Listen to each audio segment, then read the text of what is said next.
If you're a professional brewer, you know how frustrating it can be when you go to place a yeast order and what you're looking for is out of stock. Well, Imperial Yeast is here to help by guaranteeing that commercial orders up to 20 liters of 10, yes, 10 of their most popular strains will ship free if they're not in stock when you place your order. Some of these strains include A38 Juice for those hazy IPAs, A07 Flagship, a classic in clean American styles, L13 Global, which is said to be one of the world's most popular lager strains, A44 Kviking for your warm fermented beers, and so many more. So in addition to pitching right with the highest quality yeast on the market, they're promising that yeast will be ready when you need it, or shipping is on them. Whether you're a pro or a home brewer, if you haven't tried Imperial Yeast in your brewery, it's time to up your game. You can check out everything Imperial Yeast has to offer and place your commercial orders at imperialyeast.com.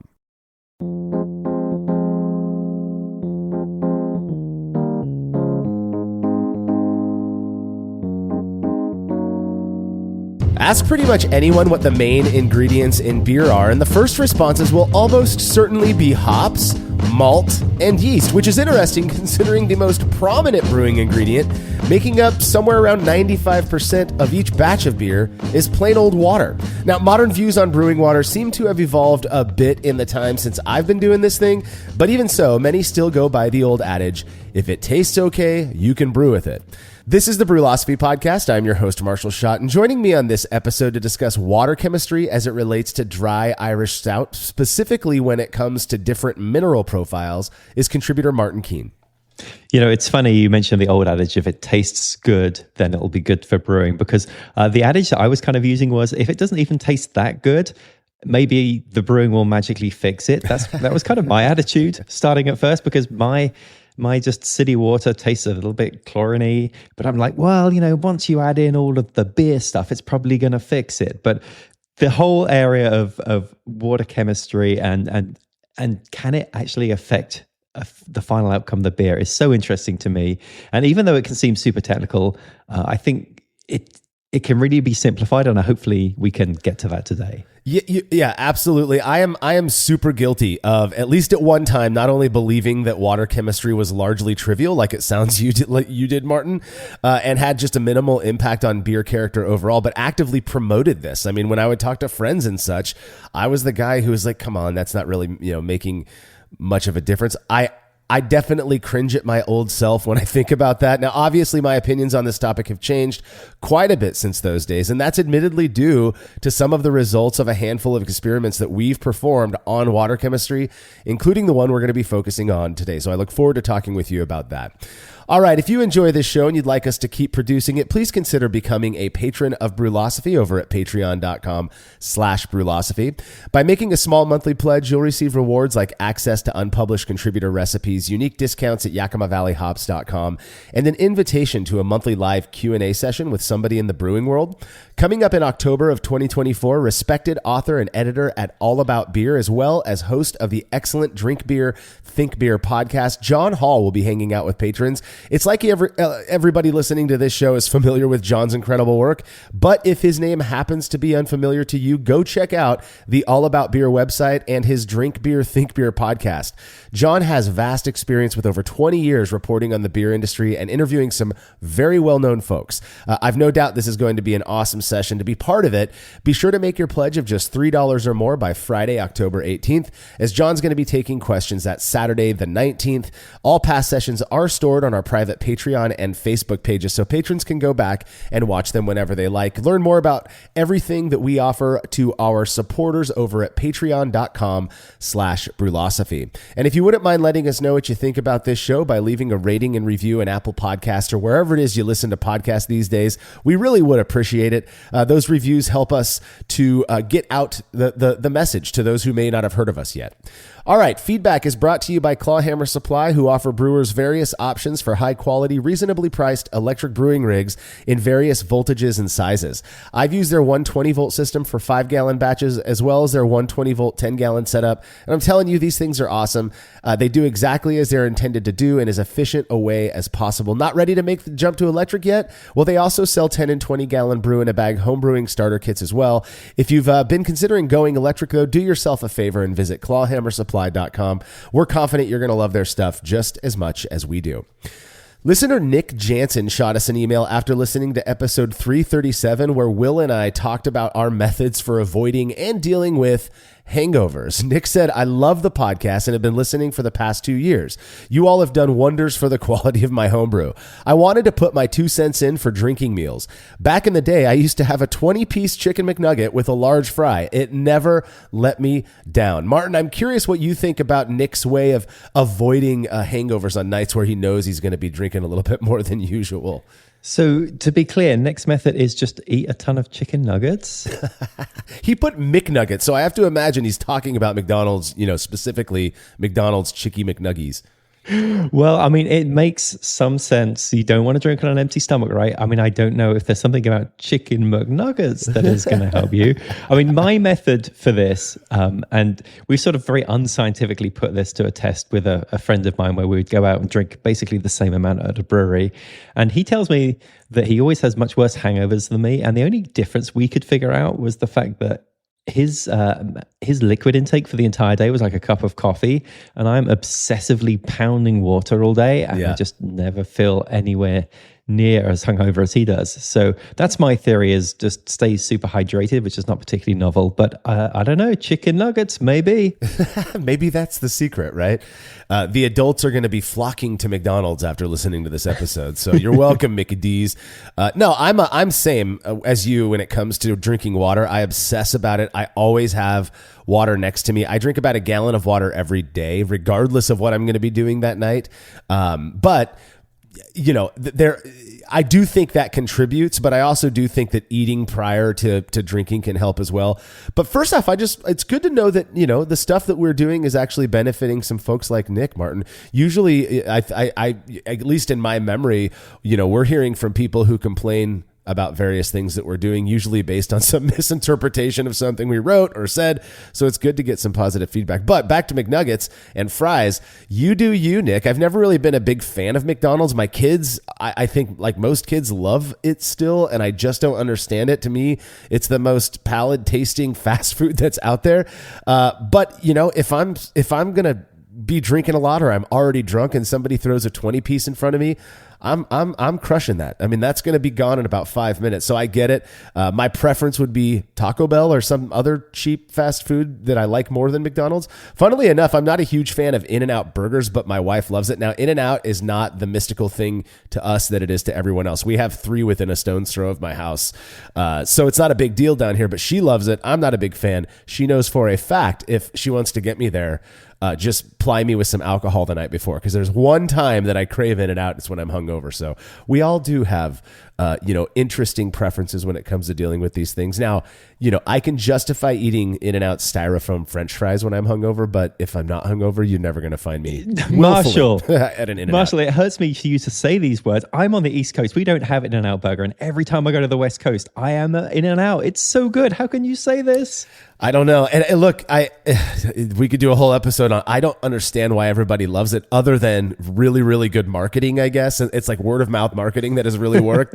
There's nothing special about it to me, but I also don't care. If the whole group wants to go, you're not going to hear me, no, I'm not going to be annoying about it, but it's just not my favorite. There are so many. We have a place in town called Hammy's, which does smash burgers that are way better than In-N-Out. I will say they've done a good job of keeping their prices reasonable. So it's never like a break in the bank when we take our family to In-N-Out, but it's just not my favorite. I don't understand the crazy obsession with it, other than it's very California. And I think a lot of people have, we do things based on our beliefs and what we're biased, I guess we can call it. So that's my final word on In-N-Out. I'm no hate to those who love In-N-Out. It's just not for me, unless I'm hungover, of course. So, but yeah, thank you for hitting us up, Nick. If you have show feedback, you could send it to feedback@brewlosophy.com or drop us a note on social media. If you haven't already, go subscribe to our YouTube channel, The Brewlosophy Show, at youtube.com/@TheBrewlosophy Show with a U, not an umlaut. You don't need the umlaut. And then it's followed by the @symbol, The Brewlosophy Show. Again, no umlaut needed. You'll find our page. You can also just search YouTube for Brewlosophy and you'll find it as well. I think you're going to love those shows that Martin's putting a lot of work into just as much as you do this podcast. All right, when we're back from this break, our focus will be on water chemistry in dry Irish Stout.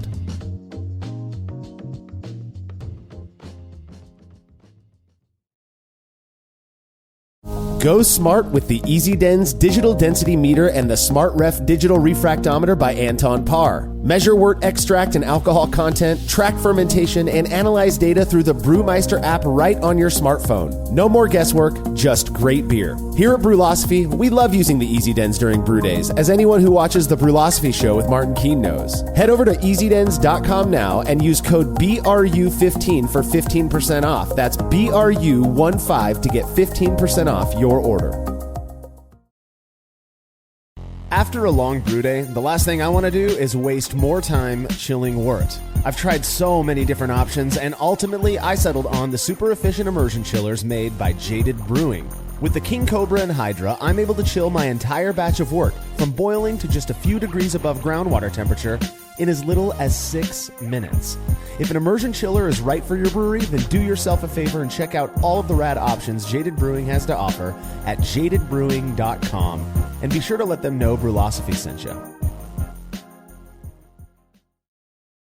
As every brewer knows, the best beer requires the best hops, which Yakima Valley Hops provides fresh from the source to brewers around the world, carrying everything from classics like Cascade to modern favorites like Galaxy and Mosaic, as well as other ingredients and gear. Yakima Valley Hops has it all. And don't forget to check out their new podcast, The Late Edition, where the YVH crew goes into depth on our favorite plant with industry experts. Head over to YakimaValleyHops.com now to see all they have to offer, and subscribe to The Late Edition wherever it is you listen to podcasts.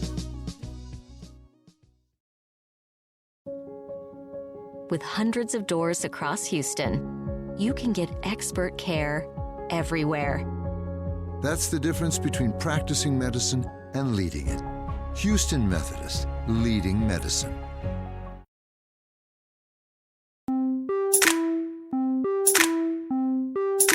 I can't recall the first time I had a dry Irish Stout, but I'm pretty certain it was Guinness, and that I enjoyed it enough to drink massive amounts of it in the time between that first sip and today. Now, given its dark and roasty character, it's easy to see how some people might believe the mineral profile has little impact on the perceptible characteristics of this style, a claim others are very quick to contest. Now, before we get too deep into the weeds of water chemistry, why don't we start with sort of a primer on it before we get going?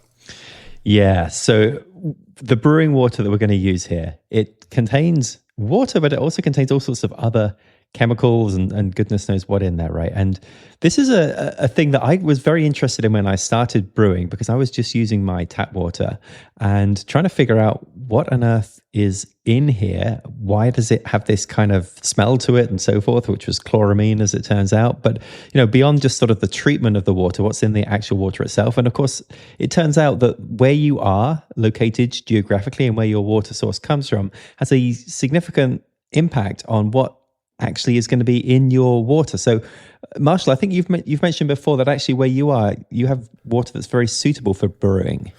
Yeah, it's interesting. The water that I get about 80% of the year to my house is a really, really soft water. It's very low mineral content.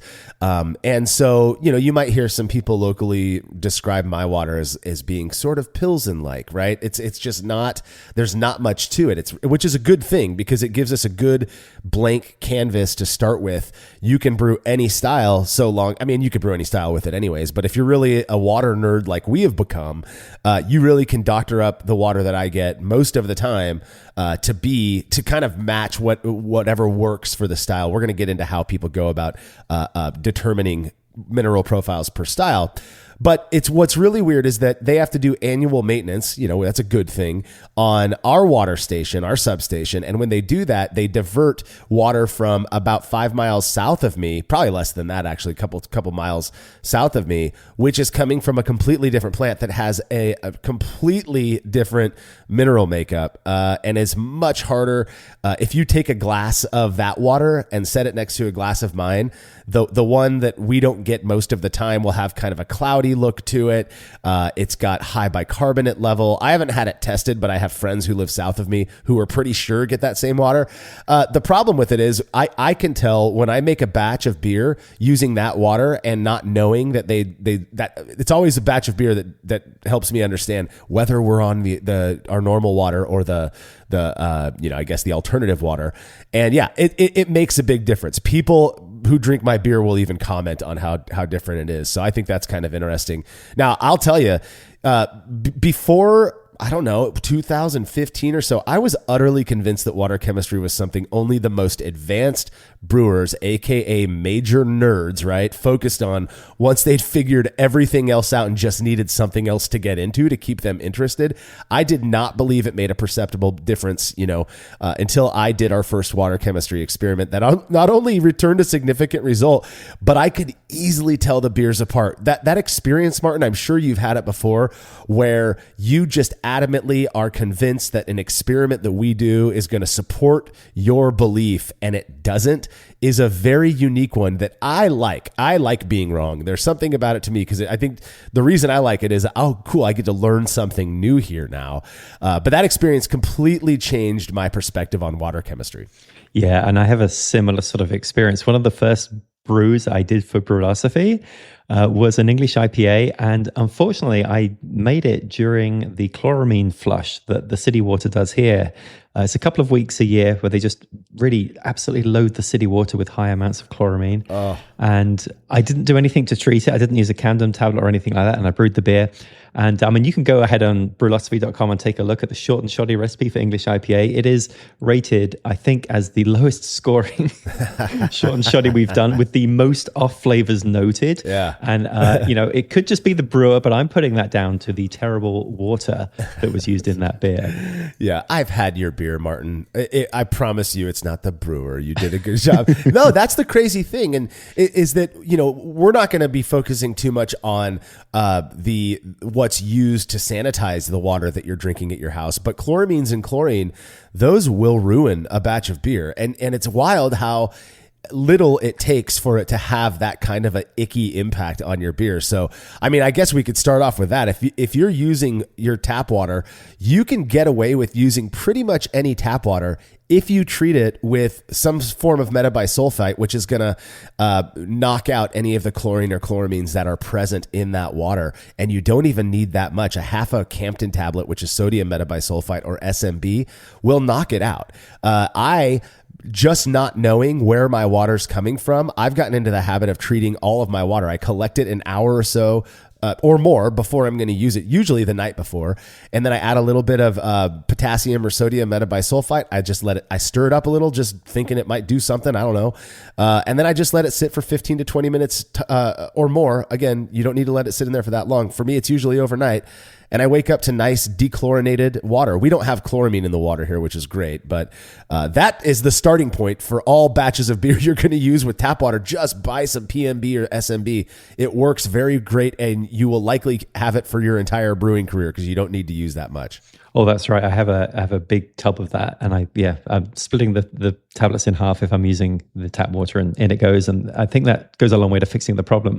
What I ended up doing was buying a pretty cheap reverse osmosis system, so that I knew what my starting point would be. So I was starting with water that is very low parts per million, maybe like 3 or 4 parts per million, almost distilled water, and then building a mineral profile from there. But either way, you absolutely do not need to go down that path.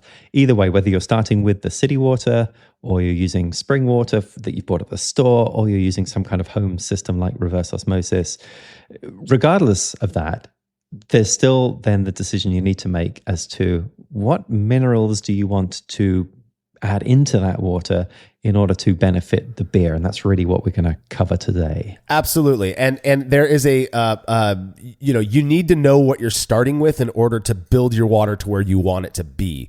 So that's why we focused a little bit on, you're saying you use an RO or reverse osmosis filter. That's going to basically strip your water of almost every solid.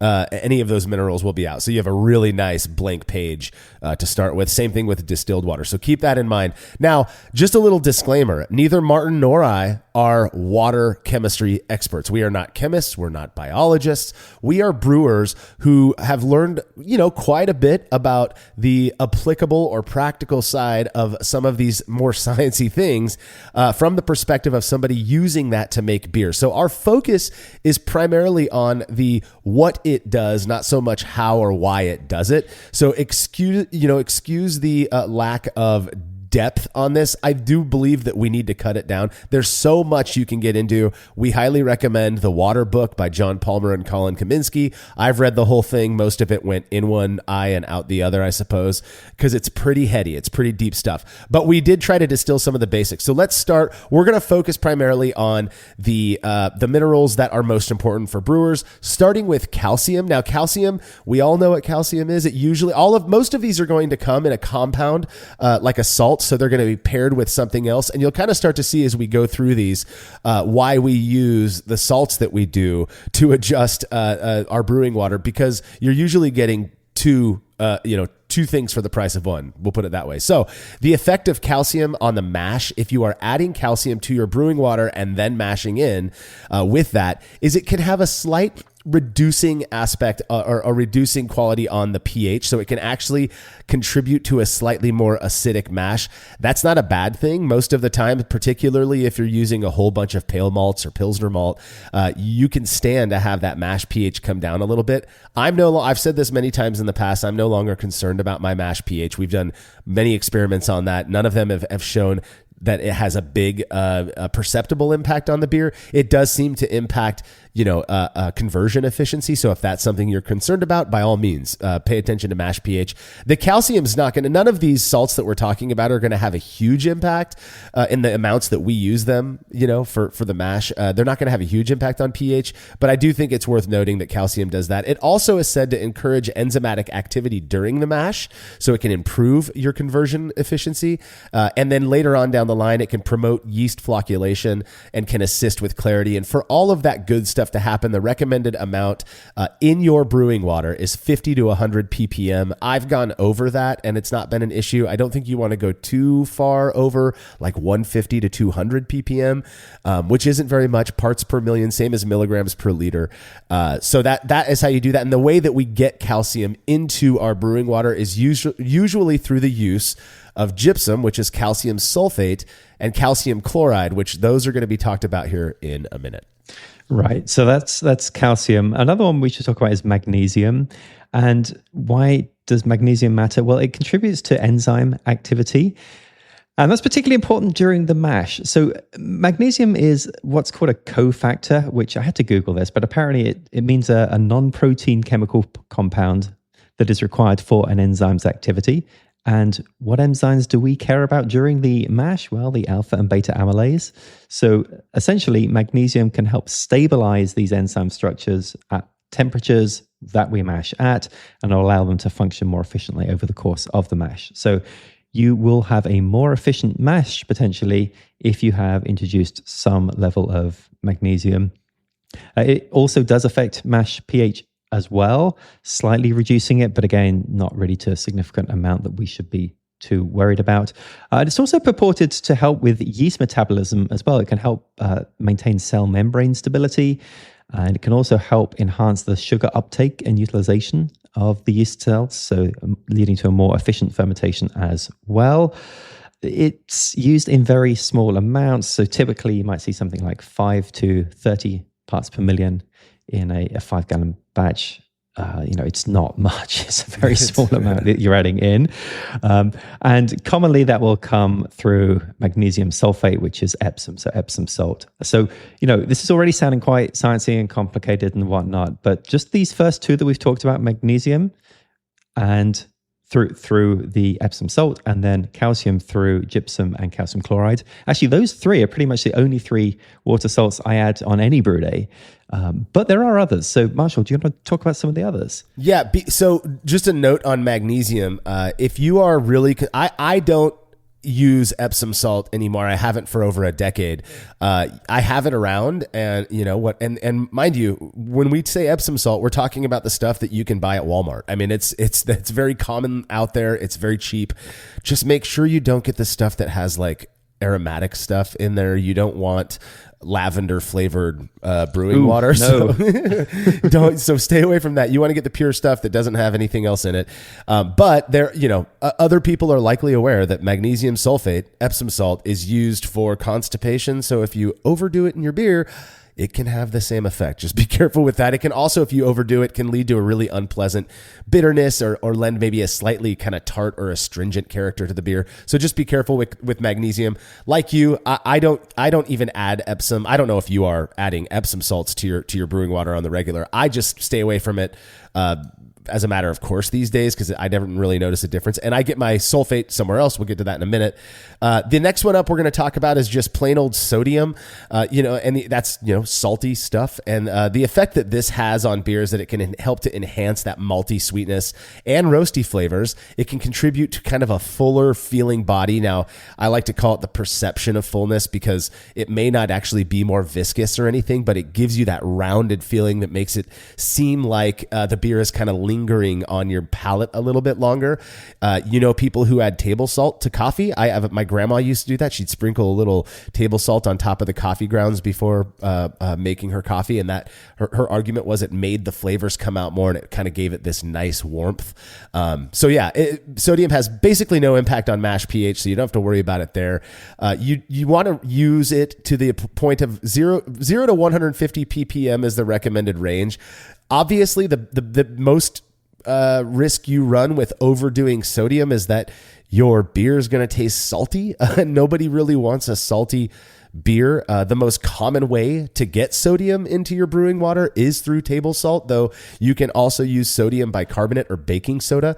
And you got to be careful with that, because if you just taste a little bit of baking soda, it's not perceptibly salty, but it will contribute a saltiness to your beer if you're adding a lot of baking soda. If you're trying to use baking soda to get your mash pH down, for example, when making a stout, you want to just be careful of the sodium levels, because it could result in a salty tasting beer. I've never actually tried a spoonful of baking soda to see how salty it tastes. My friend used to brush his teeth with baking soda. And so I when he did that, I was like, I want to see what it tastes like. And it's just not terribly salty. At least it wasn't to me. I'll take your word for it. Okay. Let's talk about some of the others. So sulfate, we've already mentioned sulfate twice for calcium sulfate and magnesium sulfate, the Epsom salt. So what does the sulfate part of these minerals add in? Well, again, might affect the mash pH. If anything, it will bring it down just slightly, probably not much of an issue. But typically, the primary reason for using sulfate is twofold. One, it can lead to a perceptively drier beer. And secondly, it's said to accentuate hop bitterness and hop flavor. Now, it doesn't actually increase the amount of isoalpha acids in the beer or anything like that, but it does amplify the perceived intensity of the bitter compounds, and it can also make hop flavors seem a little bit sharper and more pronounced. So you'll often hear sulfate being recommended for sort of hop-forward beers just to try and accentuate that. The amount that you use, well, we'll come on to talk a little bit more about specific sulfate ratios, but somewhere between, 50 parts per million to quite a lot more than that, maybe up to 500 plus parts per million. But the amount that you'll use will probably depend on something else like the chloride level. Yes. And we're going to talk about approaches to mineral adjustment and get into chloride and sulfate ratios, stuff like that. I can't help but comment on sulfate, though. This to me, and actually sulfate and chloride are the two that I invest most of my focus in. Part of the reason I don't include calcium there is because the two salts that we use to adjust the sulfate and the chloride come with calcium as well. You've got calcium sulfate or gypsum and calcium chloride. So that you're going to kind of take care of the calcium as long as you're adjusting, either of those or both of them together. Sulfate to me, the higher amounts, we said it can be upwards of 500 plus ppm. I've seen people who make IPA with 650 ppm sulfate. Now, one of the arguments against that is that it can lead to almost kind of a metallic flavor in the beer because it's so sharp, the flavor that contributes. I've had beers that are made like that, and I think they're pretty good. When I'm making a stronger IPA, though, I tend to stick with like the 350 ppm sulfate, and I really love it. I go heavy sulfate for most of my beers, not all, but for most of them. I'm a lover of the higher sulfate, and perhaps we'll touch on that more later. But yeah. good stuff. We're going to talk a little bit about chloride, which I would say is like the kind of the counterpart to sulfate. It does sort of the opposite thing that sulfate does. So they both come along with some calcium, but chloride is going to have the effect of mildly, not very much, but increasing mash pH. So actually contributing to a more basic mash. It can assist with beer clarity, which we've actually seen before or I've seen in past kind of anecdotal experimentation.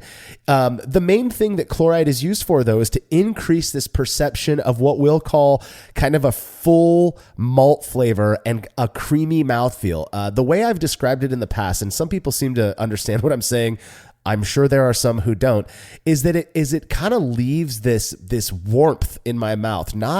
It doesn't make my mouth like higher in temperature, but kind of like the impression that I get when I bite into like a fresh biscuit, that kind of warming thing where it just feels really rounded and nutty and all of that. Higher chloride levels do that. And you think about the styles that are recommended to have higher chloride levels, that's kind of what you're looking for in those beers. So it accentuates malt sweetness and roundness while also having an effect of softening the bitterness a little bit. So you can actually go with a higher IBU, add some chloride, and it's going to kind of round off those sharper bitter edges, which I think is kind of unique.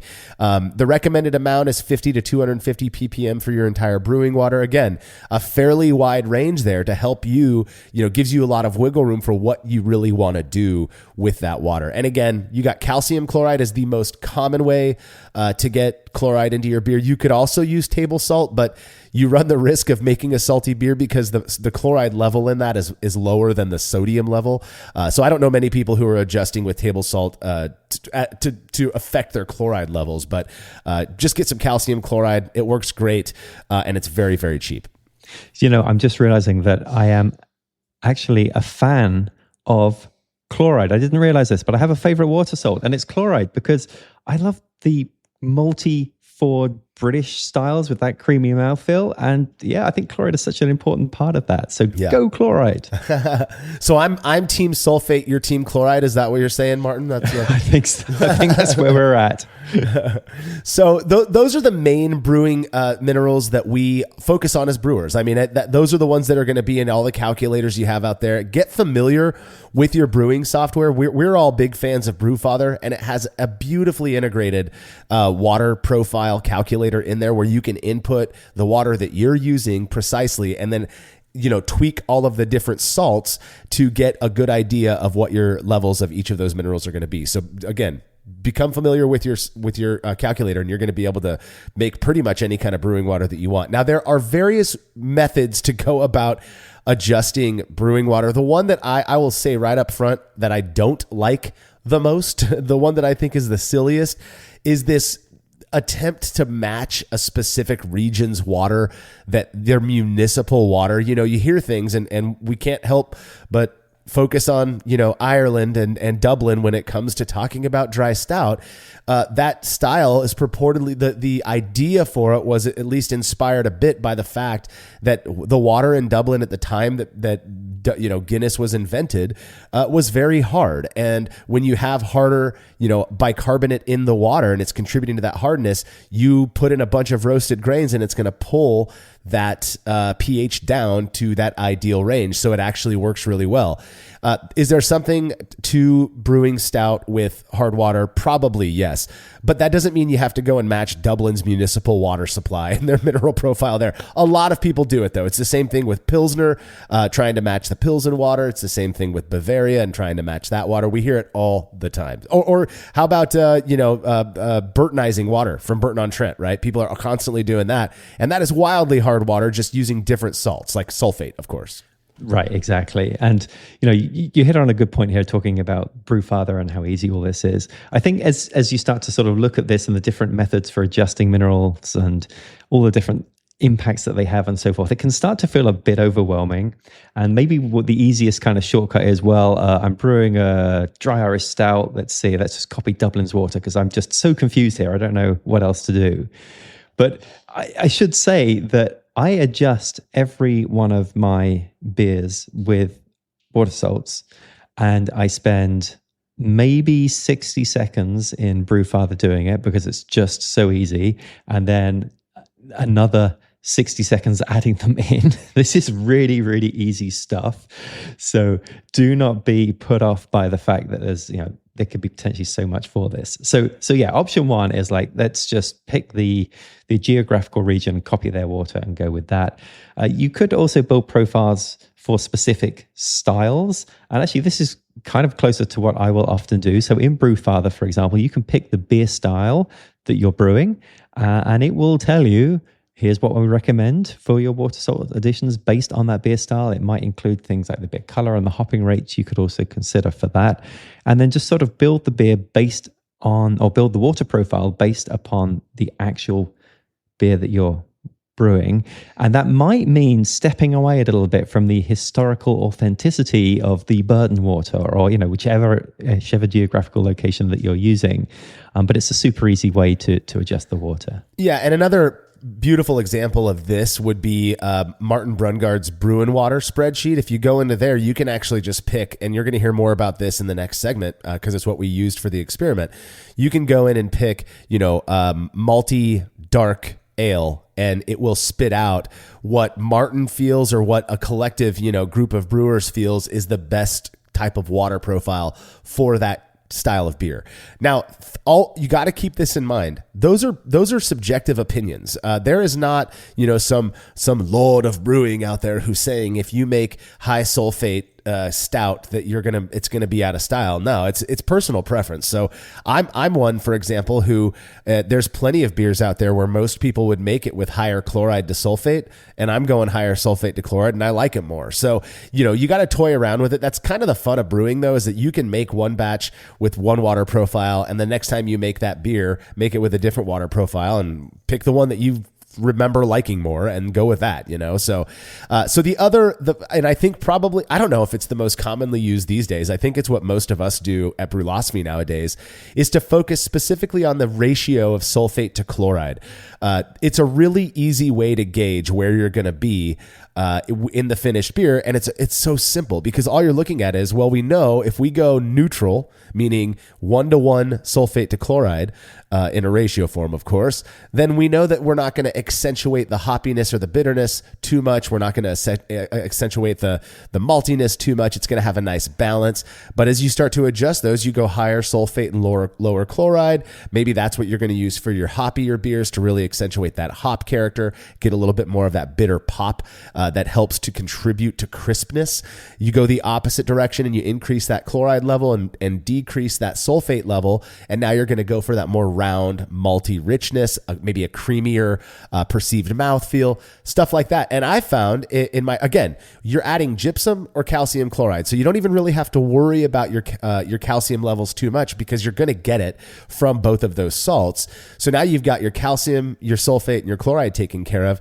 I don't even really pay much attention to sodium or magnesium anyway, because I've just found they don't contribute too much to the perceptible characteristics of beer. Obviously sodium will, but I don't need that in there unless I'm way low on sodium. My water has 10 ppm starting anyway, so I'm good with that. But that's my take on sulfate to chloride ratio. How do you utilize this? Or is this what you're using on the regular, Martin? Yeah, I mean, this is the easiest place to start because you say we're only really looking at two water salts that we're going to add in here, gypsum or calcium chloride. And then it's just a case of figuring out which end of the ratio you want to go. Do you want something that's going to accentuate the hoppiness, the sort of the crispness, or a pale lager, something like that? Well, then you want higher sulfate. You want something that's a bit more malty, a bit more soft mouthfeel, then you want higher chloride. So as long as you have a calculator that can help you figure out how much to add, this becomes a very easy decision point. So I think this is a great starting point for looking at water. And honestly, as you mentioned, Marshall, it could also be the end game. This might be as advanced as you ever need to get with water adjustments, is just picking which side of the sulfate to chloride ratio you want to go and then brewing from there. Yeah, without a doubt. That's the method I recommend to people who are just getting into it. Then again, with the sophistication of some of the calculators that are out there, I mean, anybody who uses Brewfather knows exactly what I'm referring to. It is so easy to just press a couple of buttons and have a water profile built for you, and it tells you exactly how much you need to add to get to that point. Again, super simple. I like sulfate to chloride because I am super simple, and that's the route that I find to being the simplest. So now some things that you want to consider when it comes to styles. Again, just to reiterate for the 15th time here, higher sulfate is typically encouraged for hoppier ales, maybe crisp pale lagers as well. Higher chloride is what's recommended for maltier beers, darker lagers, hazy IPA, of course, stuff like that. So when we boil it down to just dry Irish Stout, this is the BJCP describes it as a black beer with a pronounced roasted flavor, often similar to coffee. The balance can range from fairly even to quite bitter, with the more balanced versions having a little malty sweetness and the bitter versions being quite dry. Draft versions typically are creamy from a nitro pour, but bottled versions will not have this dispense-derived character. Now, Martin, if you're designing a dry Irish Stout right now and you're working on the water profile, what is it that you're going to do to try to get those characteristics that are supposed to be there, that creaminess, that roasty, rounded roastiness? Well, I wish I was drinking a dry Irish Stout right now because it sounds so delicious. Yeah. And especially at the nitro poured version, which does really give you the creamy mouthfeel regardless of what water you used. But yeah, what I'm doing in terms of mineral profile is I am going to favor chloride over sulfate. So I'm going to have a higher chloride and lower sulfate ratio. And the idea being, from all of the things that we've already talked about, right, that it will accentuate the maltiness, it will create a creamer mouthfeel, but it will still remain somewhat dry. I think it's not going to make it a sweet beer or anything like that. So yeah, I'm going for probably 2-to-1 chloride to sulfate. Yeah, that's exactly what I would do as well. I do want to have some sulfate in there just to contribute to some of that crispness. I do like drier versions of stout just as much as I do the more malty ones.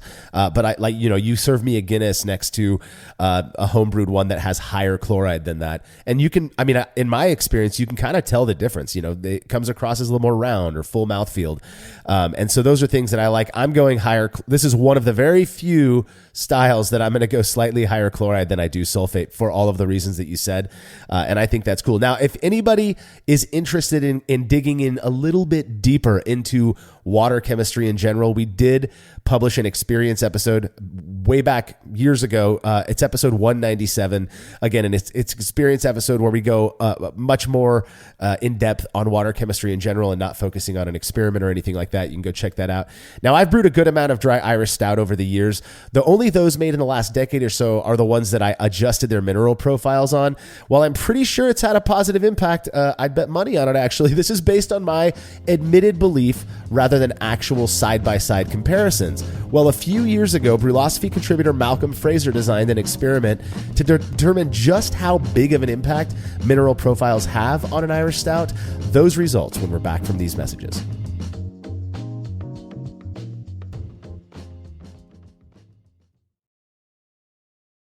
There's no denying that stainless steel is the best material for brewing equipment, and Delta Brewing Systems offers some of the lowest prices on high-quality stainless gear, like the Firm Tank, which in addition to holding 8 gallons or 30 liters of wort, comes with a domed lid to even further reduce the chances of a messy blow-off. Plus, it can hold up to 4 psi of pressure for closed transfers. Delta Brewing Systems also has their own line of brew kettles, as well as one of the lowest-priced all-in-one electric brewing systems out there, and their prices are shockingly low. If you're in the market for legit stainless gear that won't break the bank, do yourself a favor and head over to deltabrewingsystems.com today.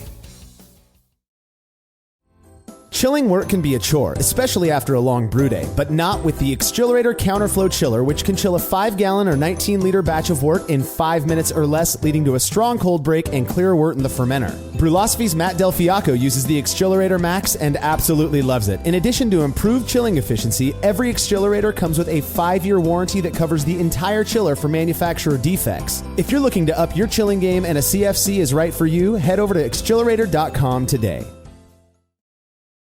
Macy's has all of your Grill Master essentials for Father's Day. Stop by to get our hand-trimmed chicken breast and certified Angus beef patties that are ready to grill, so Dad can have his favorite dinner. Make sure to browse our bakery to find the perfect no-work Father's Day treat with our decadent peanut butter bars or famous donuts. Right now, you can get boneless beef ribeye steaks for $12.99 per pound at Macy's. Shop these Father's Day essentials in-store or online at Macys.com through June 18th. Macy's, happy shopping! It's better over here. After investing billions to light up our network, T-Mobile is America's largest 5G network. Plus, right now, you can switch, keep your phone, and we'll pay it off up to $800. See how you can save on every plan versus Verizon and AT&T at T-Mobile.com/across America. Up to 4 lines via virtual prepaid card. Allow 15 days. Qualifying unlocked device credit service ported 90+ days with device and eligible carrier and timely redemption required. Card has no cash access and expires in 6 months.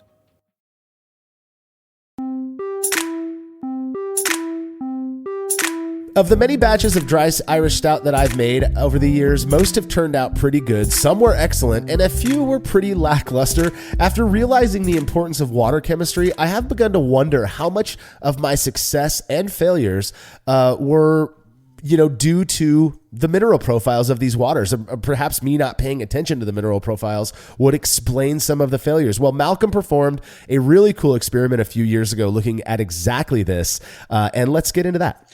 Yeah, so he brewed a dry Irish Stout, and I love the recipe that he came up with for this, because this is actually a deceptively simple style to brew.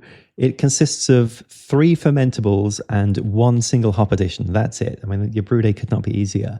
So he started with everybody's favorite base malt, or maybe I'm just speaking about me, Maris Otter. And he had 9 pounds total, and 6 pounds of it was Maris Otter. Already you're going to brew a delicious beer, no matter what you do from this point. But then typically in a dry Irish Stout, you will use 2 types of barley. You'll use flaked barley and roasted barley. And really, the only deviations in most recipes are kind of figuring out how much of the flaked to roasted barley that you add. So Malcolm went with 2 pounds of flaked barley and 1 pound of roasted barley, so 2 to 1. And yeah, that was it. That was the basic malt bill for this beer. Yeah, I'm with you. If you're making a dry Irish Stout, Maris Otter, flaked barley, roasted barley, that's money to me. So just to use some percentages for those who are out there tracking, 67% Maris Otter, 22% flaked barley, 11% roasted barley. Again, 2 to 1 flake to roasted. I think that's money. Now here's where the variable comes into play, because prior to mashing in, he adjusted the water profiles for both of these batches, and what he went with was what the Brew and Water spreadsheet recommends for either pale hoppy or dark malty beers. So for the dark malty one, he used the salts that he needed to get to a calcium level of 82 ppm. Magnesium was at 11 ppm. Sodium was at 25 ppm. Sulfate was at 55 ppm, and chloride was at 123 ppm. That is compared to the other water, which he went with that pale hoppy profile, and that left him with the calcium of 90 ppm. 16 ppm magnesium, 36 ppm sodium, 167 ppm of sulfate, and 67 ppm of chloride. So let's focus on the ones, the sulfate and chloride here for a minute. You've got in the dark malty water, you've got 55 sulfate, 123 chloride, where in the pale hoppy, you've got 167 sulfate to 67 chloride. So that results in sulfate to chloride ratios of 0.44 for the dark malty water and 2.5 for the pale hoppy water. Martin, in your eyes, is that a pretty vast difference? Would you expect there to be a perceptible impact? Yeah, that's a pretty big difference, right? There is a significant difference there between those two. So if there is any noticeable impact, then this should be sufficiently different for us to be able to notice it. It's kind of interesting how he actually built his water as well, because he used his municipal water source, but not entirely. 30% of the water was distilled water. So it was kind of a mix of the two. So it was a tap distilled blend. And then just to one of those batches, I mean, to get to these numbers, it sounds, my goodness, how did he do this? Well, he just added 2.2 grams of calcium chloride to one of the batches and a bit of lactic acid to both, to make sure that they were around a similar pH as well. So we could sort of take that out of the equation of having different pHs, and that was it. So yeah, just from a sort of a water mineral perspective, these are two pretty different profiles. Yeah, and especially, again, if we're paying most attention to sulfate to chloride ratios, they are vastly different. I mean, one of them is 2.5, the pale hoppy, and the other is 0.44.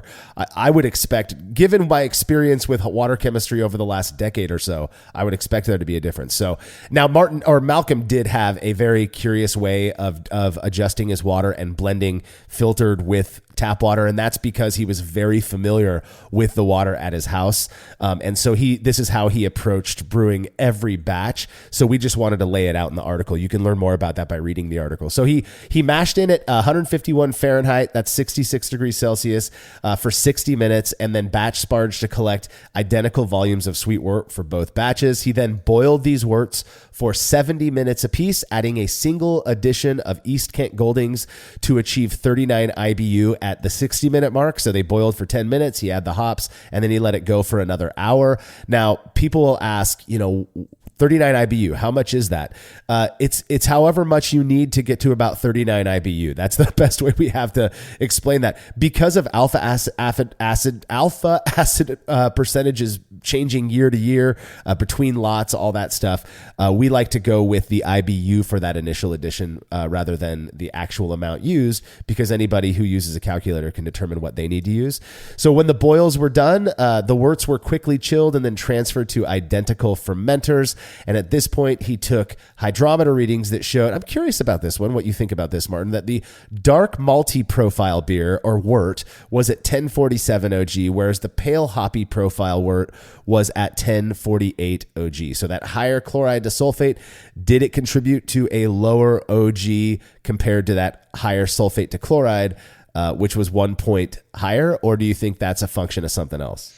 I think when there's a difference of 0.001 gravity point between two different beer styles, and we spent 5 minutes talking about it, we've probably wasted 5 minutes, because I don't think you can say with any sort of confidence that there is a reason that these two are different. If you took the measurements again, you might even end up with the same thing. It could be, just a touch more conversion in one or the other for whatever random reason, or it was an instrumentation error or whatnot. My anecdotal experience, my personal experience with this is no matter how I mess around with the water makeup of my beers in the mash, I see a very consistent conversion rate, and it's tied much closer to just the strength of the beer. So if it's a sort of a medium strength beer, I know I will get a certain percentage of mash conversion. If it's a stronger beer, I know it'll be less, but it's always within 1 or 2 points of that. And I have not myself seen a big difference in enzymatic activity during the mash and the water profile that I used.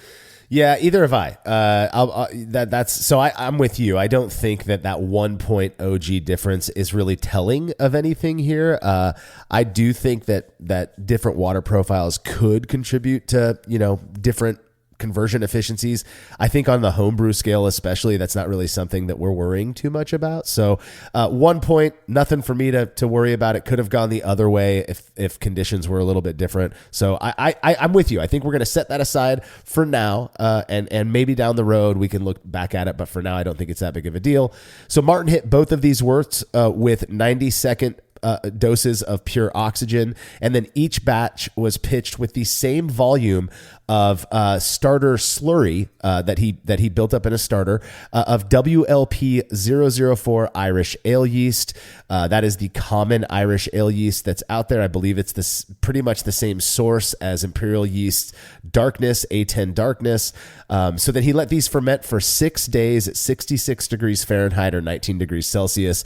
And when signs of activity were absent, he took hydrometer measurements that showed both beers, the one that had the dark malty mineral profile and the one that had the pale hoppy mineral profile, both had finished at 1010 FG.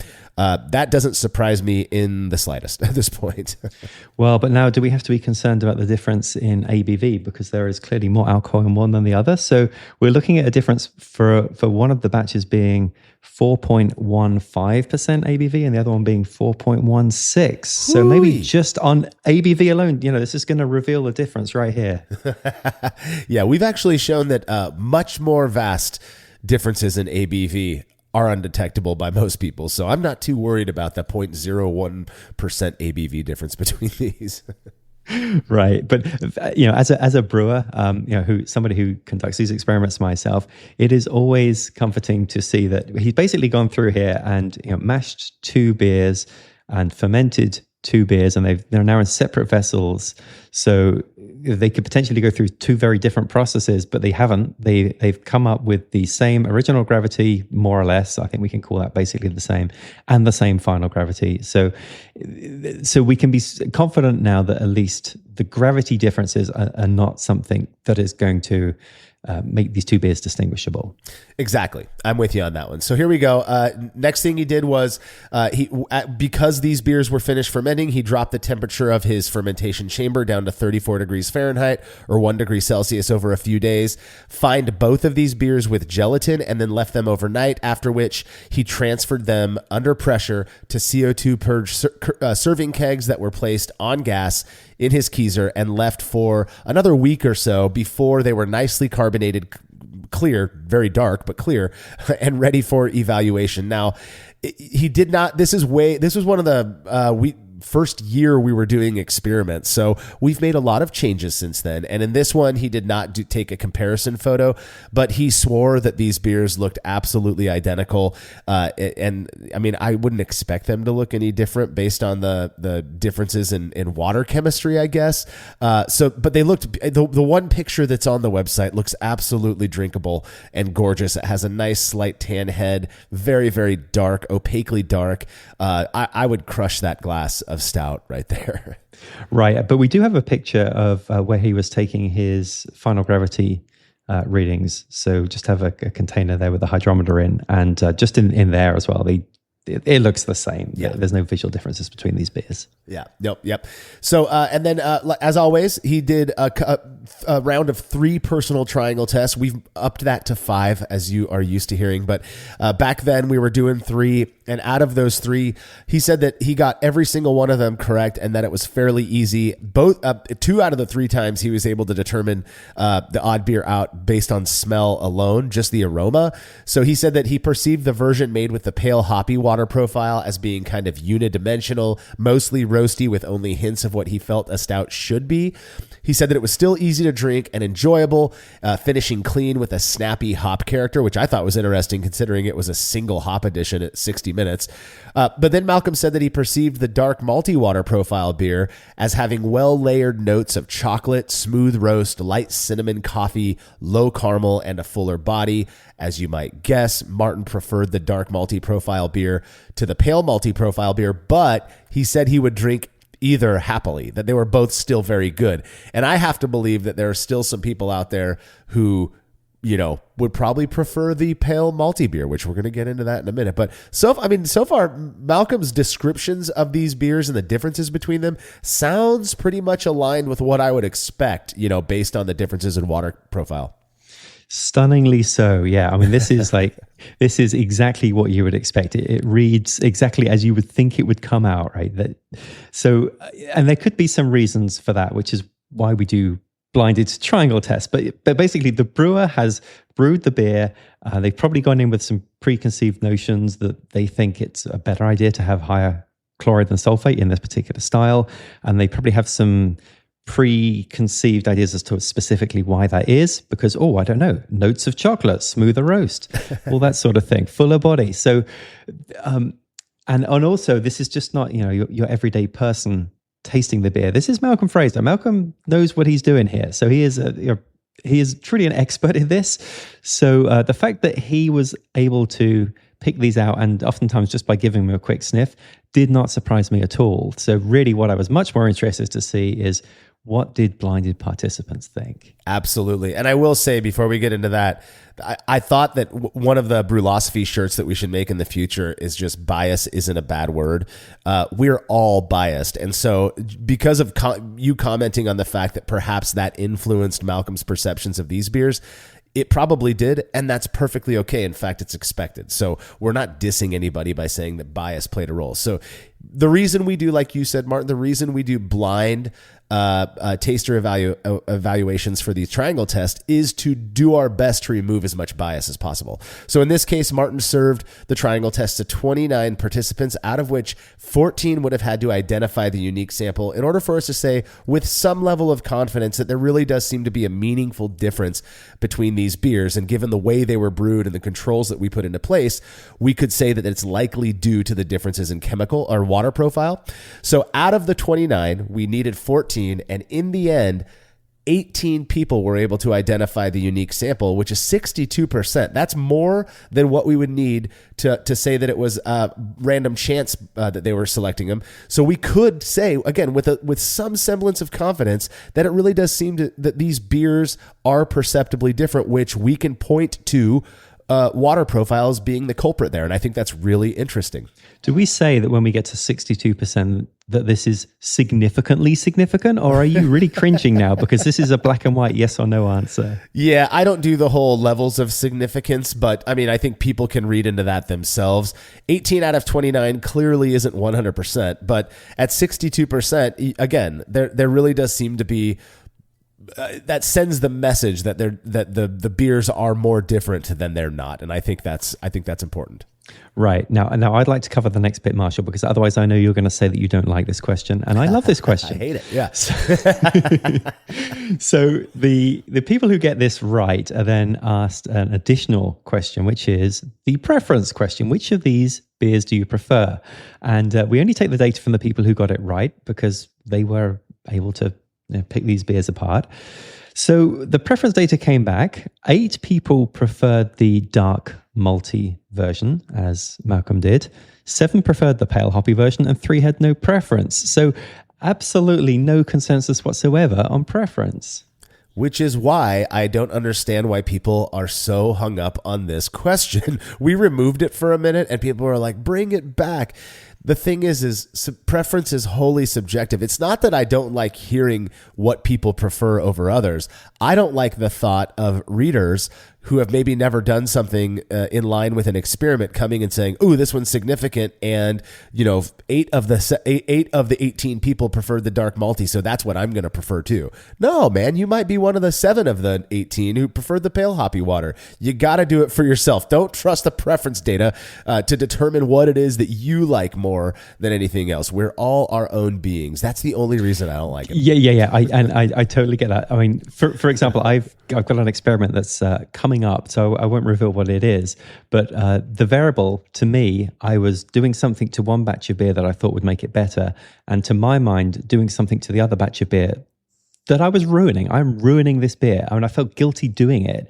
And we get to the preference question, and you know which one ended up being more popular? The ruined batch. So, what we think of as being good or bad is not necessarily what other people are going to perceive. Exactly. And I love that we're going off on this little side tangent, but I had an experience where I believe it was the experiment that I did where I compared old oxidized Simcoe hops to like fresh Simcoe hops or something like that. And, I had all these people coming through my garage and we're all tasting it. And after we would do triangle tests, then it was just open taps, drink whatever you want. And at this point, I think I had 12 people in my garage, and one of them comes up. I said, well, you guys, I told them what the variable was. I said, here they are. Here's the one that's the newer hops. Here's the one with the older hops. And this one guy goes and he's tasting them both side by side again. And he goes, dude, this one is way better. Are you sure it's not the fresher hops? He loved the harsh bitterness that came with oxidized Simcoe hops. Everybody else hated it, but he liked it. And so thankfully for me, he got to, I let him go home with like 4 growlers of it because I didn't like it at all. But preference doesn't you are the one to determine what you like the most, not somebody else. So just again, keep that in mind. Now, back to the experiment. We're a significant experiment here. Again, split preference. The implications though are that it really does seem to support this idea that the mineral profile that you're using for a beer, in this case, a dry Irish Stout, does impact the perceptible qualities of that beer. And I love that. I mean, this goes so against my original beliefs about water chemistry. And yet again, adds to the evidence that, man, it really does matter. And when you see how little of these salts you're actually adding to a 5-gallon batch of water for that beer, it's amazing to think that little amount can have such a noticeable difference. I'm a big fan of adjusting your water and making sure that it's good, because I really do think that is what's going to contribute to you making the best beer possible. The difference in the two waters was 2.2 grams of calcium chloride. It's crazy. Which, is not even a spoonful. So when you think of all of the other things that went in there, and, these are not sort of subtle flavors. We're talking about a roasty stout, and 2.2 grams of calcium chloride was enough that people could reliably distinguish these beers. It makes such a difference. When I started playing around with water chemistry, and I would use something like brewing water, and it would tell me to add the amount that it would tell me, I looked at it and I thought, this is not right. Exactly. Am I making a 1-gallon batch or something? There is no way that this tiny amount that I'm adding in here is going to make any difference at all. And look, it did. In this experiment, it made a big difference. I share your experience of being like, there's no way this 0.5 gram difference matters whatsoever. And holy cow, it really does seem to. And we've got the evidence to back that up. So now I will finish up. I've yet to do my own side-by-side, but I have made dry Irish Stout using different mineral profiles. And I always find myself really enjoying the ones where it is a higher, it's a lower ratio of sulfate to chloride, so higher chloride than sulfate. Again, it's just one of those styles where that's my preference. I really like what it does to that, and that's what I'm sticking with. So we do have some reader comments to get to. We'll start with Brian Jameson's first. He says, while my experiences with water chemistry are purely anecdotal, what I can say is that when I started bringing beers to my homebrew club where I had adjusted the water chemistry, they started receiving much more praise than when I was not adjusting my water chemistry. Right. So often, people are asked sort of, what is the one or two things I should most focus on in brewing, especially if you're new to the hobby, like what really matters and what doesn't matter. And it does seem that time and time again, water chemistry is something that is so easy to do and has such a perceptible change in the beer potentially, that it's something worth playing with. And the other point is, it does give you this opportunity to sort of personalize the beer a bit, make it yours. If you do prefer, like Marshall, to really try to accentuate the sulfate side of things, and in most styles that's your preference, then look, it's so easy to be able to do that. And that's why I think that it's so often recommended that one of the first things you should do as an all-grain brewer is just take a look at water adjustments, because it can be very easily done and it can make such a difference. Well, I'll tell you, this whole idea that, water chemistry is the last thing you should focus on as a brewer, I'm not sure I agree with that. I think there are two primary things that will almost certainly ruin a batch of beer, and that is water with high chlorine or chloramine in it, whether you're messing around with the minerals or not. But this idea that, my tap water tastes fine. I mean, it's not that much chlorine. I can make a batch of beer with it. That, and obviously contamination. And I have a feeling that those two things are probably the number one and two reasons that people try out brewing and then don't do it again because it tastes so bad. And I think it's easy to point the finger at something else. Oh, your fermentation temperature was too warm. You can ferment too warm and have, too many esters that brings that beer out of the intended style, but have it still be drinkable. If you have high chlorine or chloramine in your water, it is borderline undrinkable. It's nasty. Same thing with a bad contamination. So that's just my 2 cents on that. The next comment comes from our good friend, Derek Springer, who I miss you, buddy. I hope you're listening and you hear us say that. Derek says, in my opinion, water adjustments are the difference between a great beer and a world-class beer. Until you're consistently making great beer, it's probably best to focus on bringing your technique and processes up before you worry about making world-class beer. What Derek is alluding to here is kind of what I was just talking about. It sounds like he is kind of in the camp of make sure your water is good, but until you've got all your other stuff down, you don't really need to jump into, adjusting your mineral levels. What are your thoughts on that, Martin? Well, Marshall, I'm with what you said of those two top brewing priorities, because that awful short and shoddy English IPA that I mentioned at the top of the show, I took the care to adjust the mineral profile in that to get it to where I wanted it to be. Didn't do a damn thing, and that was because I had chloramine in my water. So yes, it's not top of the list. You want to make sure that you are you're using your star san or whatever you're using for sanitary fermentation, and that you are using water that is free from chlorine or chloramine. But pretty much then I would be thinking about water additions. Yeah, me too. I don't know if I disagree with Derek. I do believe what he's saying about taking your great beer to world-class status. You're going to have to mess around with your water if that's what you want to do. Now, obviously, judging is highly subjective. As much as they've tried to objectify the judging process, if you're competing, trust me, there's a huge subjective component there, and there's nothing wrong with that. So it may very well be that, the judge that is at the table that judging your beer likes, odd flavored, dry Irish stout or whatever with different or water profiles. Who knows? But starting off with good water is key. So make sure you're doing that. Final comment comes from Scott K, who says, I've been adding minerals with the first wort hop addition. Is there a particular reason to add it to the mash? It seems like if it was important to have it in the mash, then you really should add it to the water so that all of the water is treated before it hits the grain. I was treating it as a flavoring agent, but if the change is in how the enzymes work on the malt, then I'm doing it wrong. I thought this was a really good question because I actually remember back when I had just transferred over, went from extract to all grain, and really that's really when most people start focusing on water as well. I remember my first few batches adding the salts to my mash and not to my brewing water. What are your thoughts on that, Martin? I guess it's kind of like, you're adding salt to the food as you're cooking it and so forth. It seems backwards to me because I've always added it in the brewing water. And the reason is because of all those things we mentioned before, is it does affect enzymatic activity during the mash. So we want to make sure that it is in there. Now, that being said, there have been times where I have mashed in and then I'm like, oh no, I didn't put any of my water salts in. So then I will just dump them in, give it a stir and hope for the best. And it kind of turned out fine. But as a matter of course, I'm always going to be adding in my water salts at the time that I am preparing my brewing water. Yeah, me too. But the biggest reason there, I don't really care about the impact it has during the mash. It's just so easy when I'm like filtering my water into my kettle. I have about 3 or 4 minutes where I can just weigh out the salts I want to add, get them in there. They're nice and combined by the time I'm heating it up and go into mash.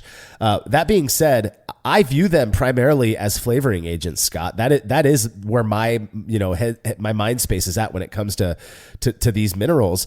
So I've actually know other people who do what it sounds like Scott's doing, which is adding those salts post mash at the time of the boil, in Scott's case at first wort hop, so it's not even up to a boil yet. You are still going to get the whatever flavor impact, ostensibly, right, from those additions. It's just not that they're just not going to contribute to any of the stuff that brewers might be looking for when adding it before that. Again, on our scale especially, I really don't think it's having much of an impact. We saw that in this experiment. We've seen it in past other water chemistry experiments where it's not having that huge of an impact on, conversion efficiency or anything like that. So if it's working out for you, Scott, or anybody else who's using that approach, then keep doing it. I think that's what matters.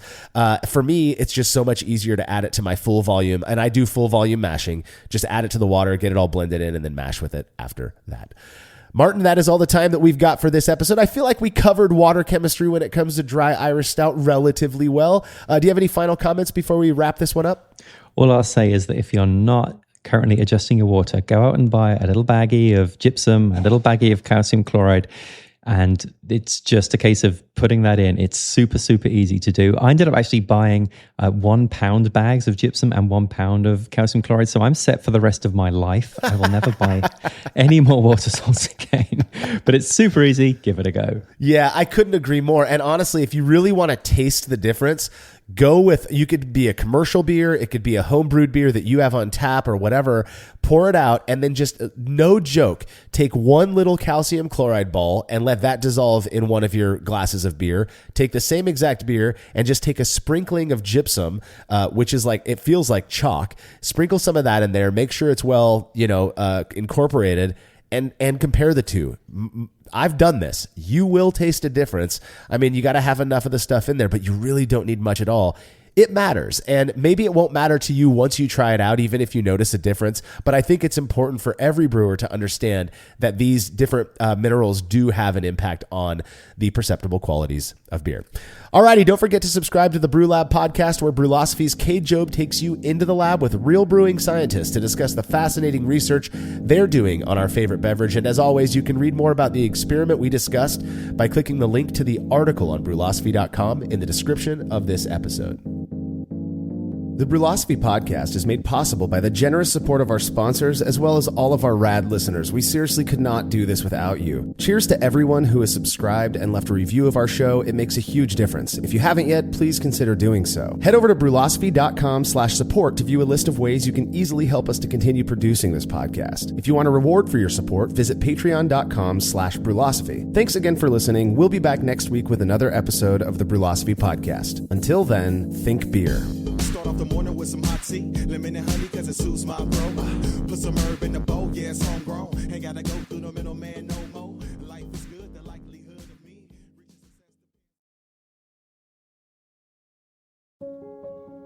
With hundreds of doors across Houston, you can get expert care everywhere. That's the difference between practicing medicine and leading it. Houston Methodist, leading medicine.